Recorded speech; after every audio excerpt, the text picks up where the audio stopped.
In the last lecture, we have seen what is meant by harmonics and overtones, as well as we have seen what is meant by end correction.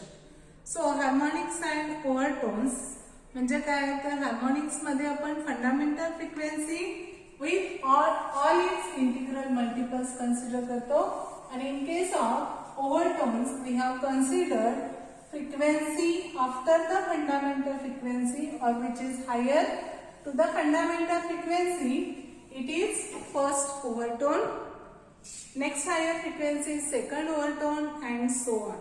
Now we discuss another point which is most important, vibrations of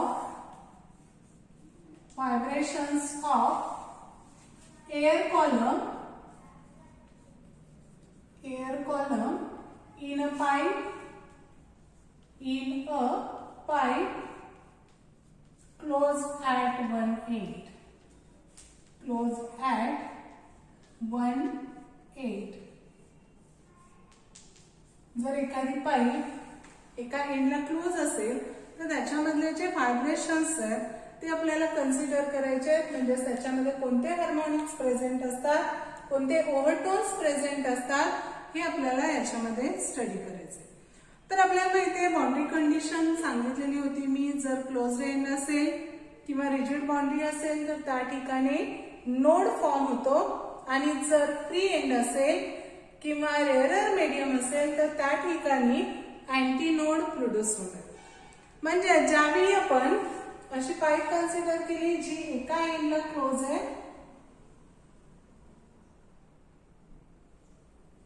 he pipe केली जाते, consider केली जाते, त्याचं एक end close आहे आणि एक end काय आहे इथे ओपन आहे. आता या पाईप मध्ये एअर कॉलम जो एअर आहे ती एअर काय केली जाते, व्हायब्रेट केली जाते. त्याच्यासाठी एक ट्युनिंग फोर्क यूज केला जाते आणि तो जो ट्युनिंग फोर्क आहे तो काय करायचा, या पाईपच्या वरती हेल्ड करायचं, इथे पकडायचं आणि याचे जे प्रॉन्ग्स आहेत या ट्युनिंग फोर्कचे प्रॉन्ग्स हे कुठं असायला पाहिजे तर या पाईपच्या सेंटरला पकडायचे. आता ज्यावेळी ट्युनिंग फोर्क व्हायब्रेट होणार आहे इथे असणारी जी एअर आहे ती एअर काय होते, व्हायब्रेट होते आणि या ट्युनिंग फोर्कच्या व्हायब्रेशनमुळे याच्यामध्ये लॉन्जिट्युडनल वेव्हज या पास केल्या जातात. याच्यामधून लॉन्जिट्युडनल वेव्हज पास केल्या जातात आणि या लॉन्जिट्युडनल वेव्हज जेव्हा आपण पास करणार आहे, समजा एक वेव्ह इथून इन्सिडेंट झाली आणि ती जेव्हा या क्लोज एंड पर्यंत येते त्यावेळी तिथून त्याचं रिफ्लेक्शन होतं. क्लोज एंड पर्यंत आल्यानंतर त्या वेव्हचं काय होतं, रिफ्लेक्शन होतं. आता रिफ्लेक्शन मध्ये त्याची जी फेज आहे, रिफ्लेक्शन झाल्यानंतर त्याची फेज 0 असेल, 90 असेल, 180 असेल, ही फेज कशावरती डिपेंड असते तर त्या बाउंड्रीवरती डिपेंड असणार आहे. म्हणजेच boundary is rigid or not और क्लोज्ड और फ्री और ओपन. बाउंड्री ओपन आहे किंवा क्लोज आहे किंवा मीडियम डेन्सर आहे की रेअरर आहे याच्यावरती त्या रिफ्लेक्टेड वेव्हची फेज डिपेंड असते. त्याच्यावरती फेज काय असणार आहे, डिपेंड असणार आहे. म्हणजे जेव्हा इथे वेव्ह इन्सिडेंट होईल इथून ती रिफ्लेक्ट झाल्यानंतर दोन्ही वेव्हचं सुपरपोजिशन होतं आणि सुपरपोजिशन झाल्यानंतर या पाईप मध्ये स्टेशनरी वेव्हज प्रोड्यूस होतात. आता बाउंड्री कंडिशन काय आहे तर जर क्लोज एंड असेल, at close end node is produced at close end and anti node is produced at open end. Anti node is produced at open end. म्हणजे ज्यावेळी आपण हा ट्युनिंग फोर्क व्हायब्रेट करतो आणि याच्यामधून लॉन्जिट्युडनल वेव्हज पास करतो त्यावेळी क्लोज एंडला नोड तयार होतो आणि ओपन एंडला अँटी नोड तयार होतो. ज्यावेळी हा एक अँटी नोड तयार होणार आहे त्यावेळी असणारा mode of vibration it is fundamental mode of vibration. We have considered it is simplest mode of vibration, that is fundamental mode of vibration.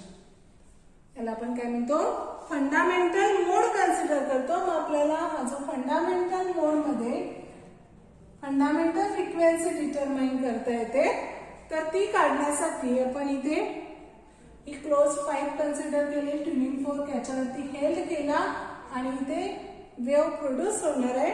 Wave produce झाल्यानंतर इथे आपण कन्सिडर केला, इथे नोड प्रोड्यूस होणार आहे आणि दुसऱ्या बाजूला अँटी नोड प्रोड्यूस होईल। आता अँटी नोड हा डायरेक्ट फ्री एंडला तयार न होता काही डिस्टन्स वरती तयार होतो, म्हणजे इथे हा अँटी नोड असेल, इथे नोड प्रोड्यूस होईल आणि हे ओपन एंड आणि हे अँटी नोड याच्यामधलं जे डिस्टन्स आहे त्याला आपण म्हणतो एंड करेक्शन। मग जर आपण स्मॉल एल ही त्या पाईपची लेंथ कन्सिडर केली तर आपल्याला माहिती आहे capital L we consider it is length of air column. Capital L ही आपण एअर कॉलमच्या व्हायब्रेशनची लेंथ कन्सिडर करतो, जी नोड आणि अँटी नोड याच्यामधलं डिस्टन्स असते।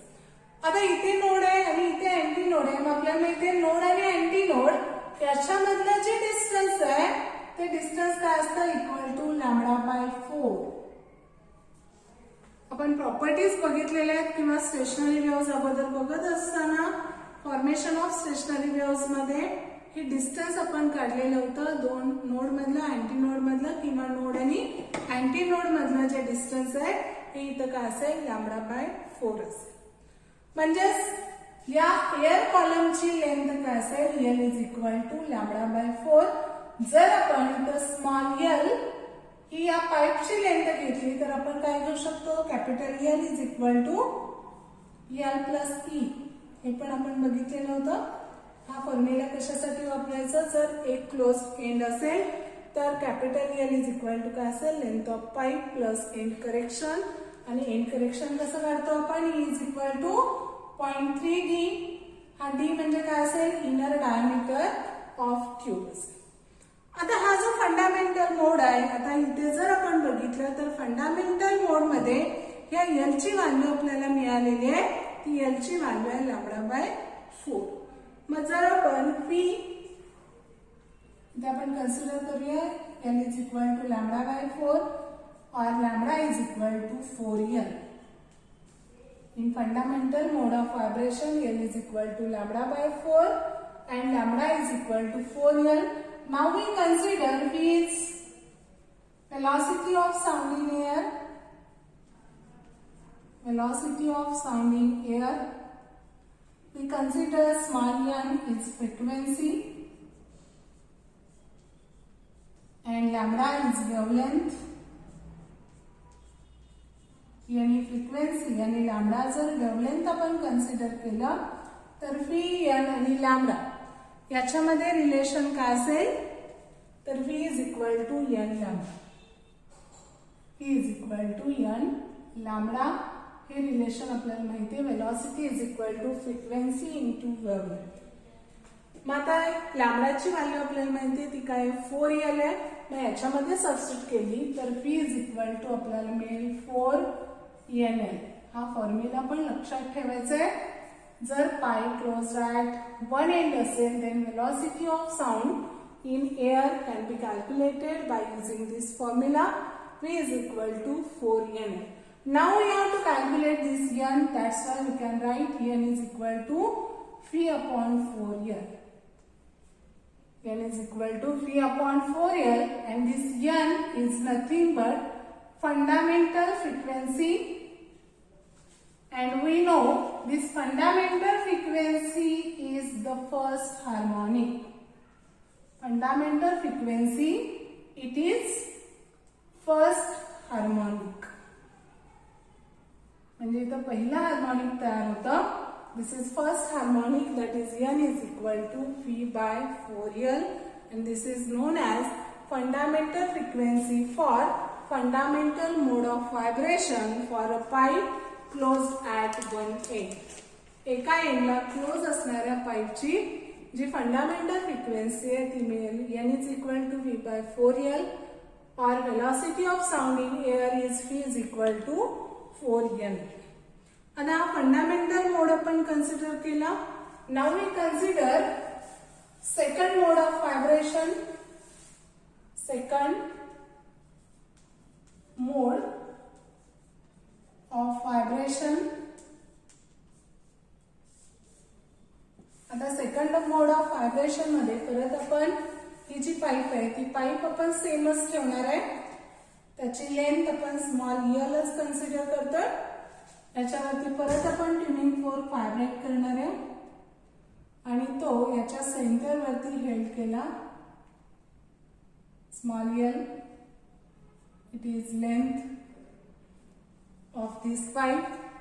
Now in case of second mode, if we vibrate tuning fork, then here the wave produced is like this.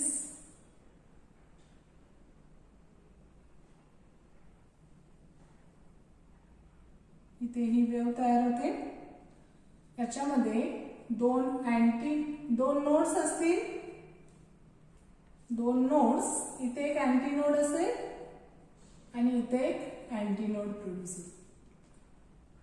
म्हणजे in case of second mode of vibration there are two nodes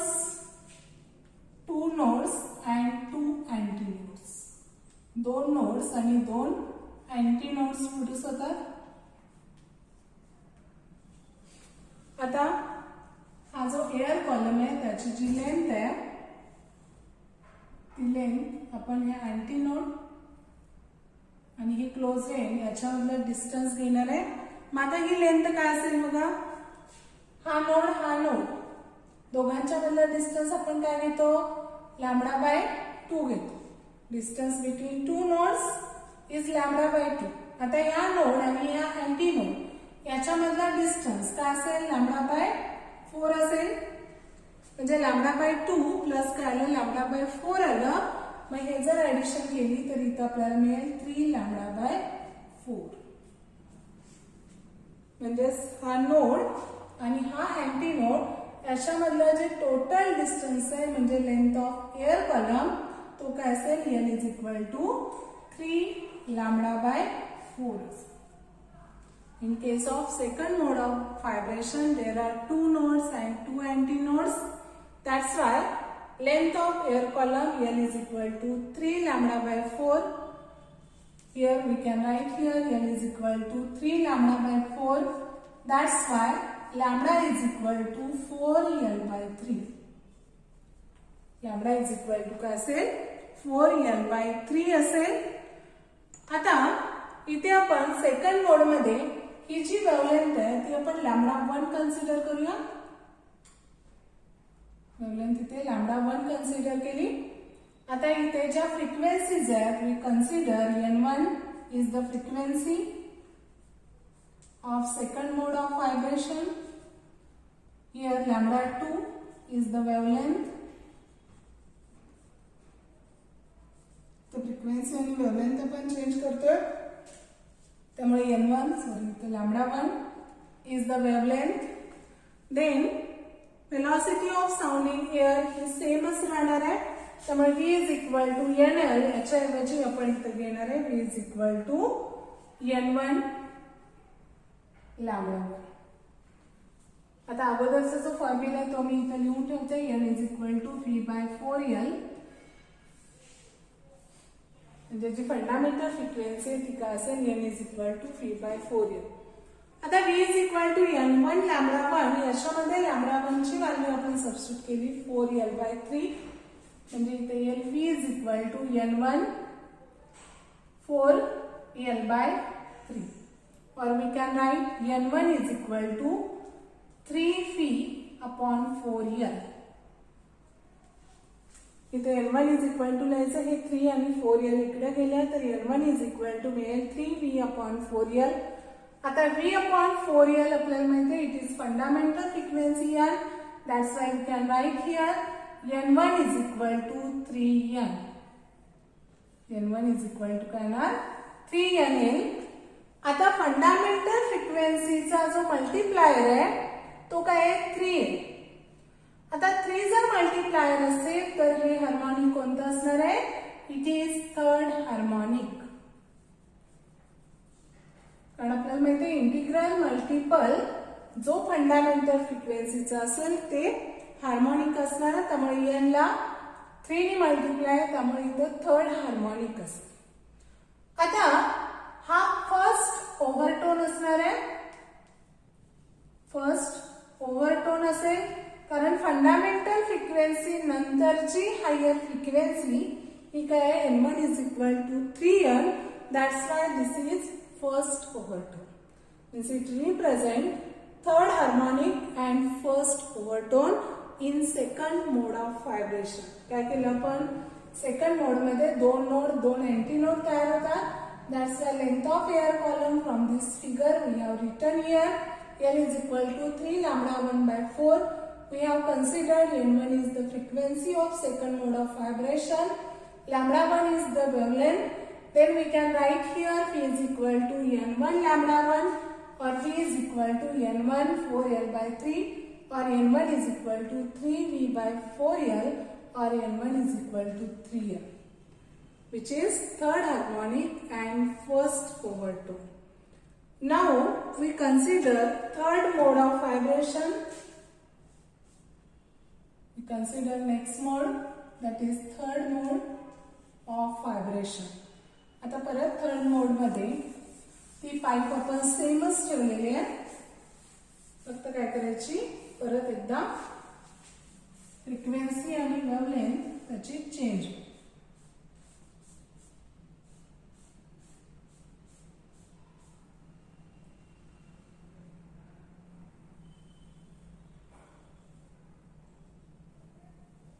okay, याच्यामध्ये third mode of vibration मध्ये 3 node आणि 3 anti nodes तयार होतात.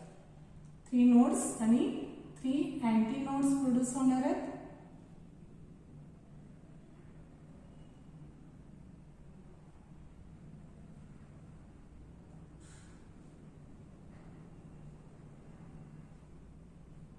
इथे बघा हा एक नोड आहे. This is another node. This is node. Here it is anti node, antinode, antinode. Means in case of third mode of vibration there are 3 nodes and 3 antinodes. आता आधी जसं आपण केलं तसंच परत L मेजर करणार आहे. L is equal to, आता इथे हा नोड लॅम्बडा बाय 2 आलं. परत हे लॅम्बडा बाय 2 प्लस हा नोड आणि हा नोड याच्यामधलं लॅम्बडा बाय 2 प्लस काय झालं इथे लॅम्बडा बाय 4 झालं.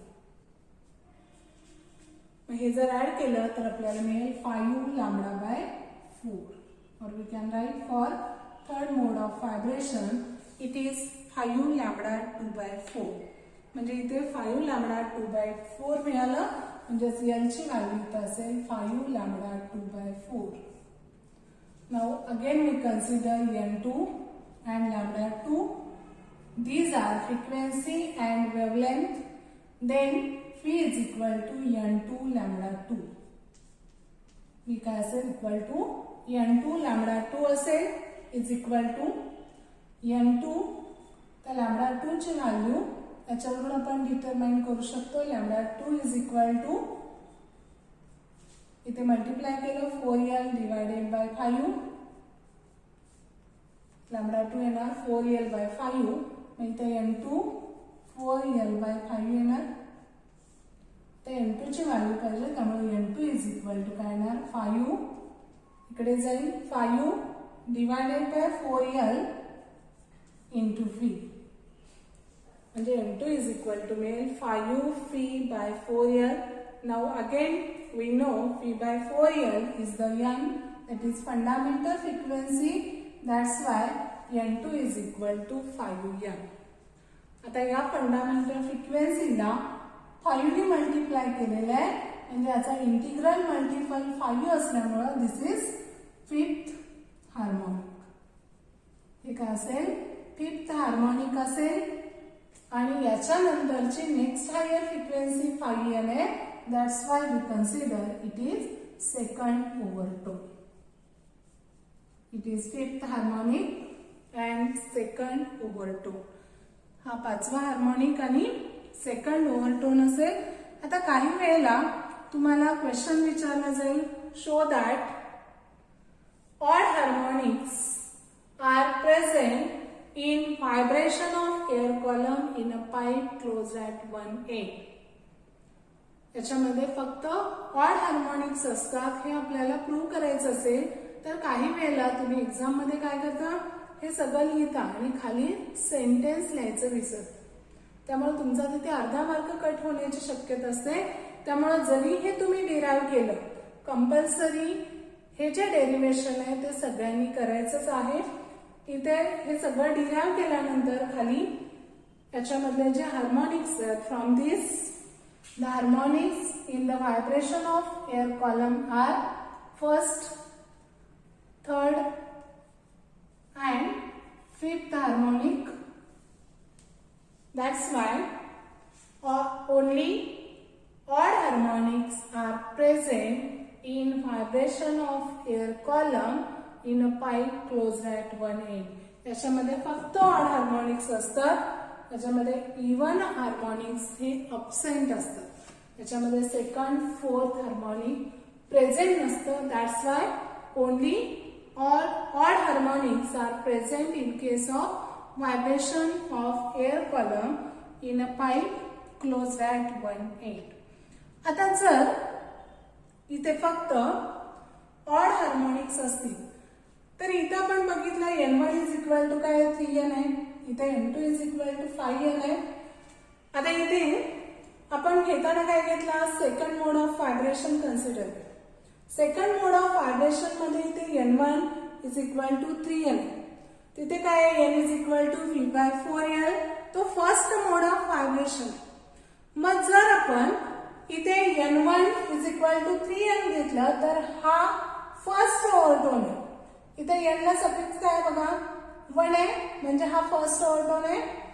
इथे 2 आहे, हा सेकंड ओव्हरटोन आहे. मग असं जर इन जनरल आपल्याला याच्यावरून फॉर्म्युला लिहायचं असेल तर पीक ओव्हरटोन साठी पीक ओव्हरटोन असेल तर NP इज इक्वल टू आपण लिहू शकतो 2p+1 इंटू n.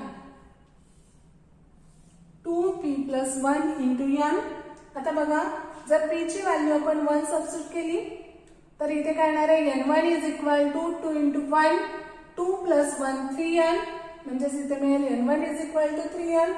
p ची व्हॅल्यू 2 सबस्टिट्यूट करून बघा, n2 is equal to 5n येतं का, तर n2 इज इक्वल टू काय मिळेल आपल्याला 5n.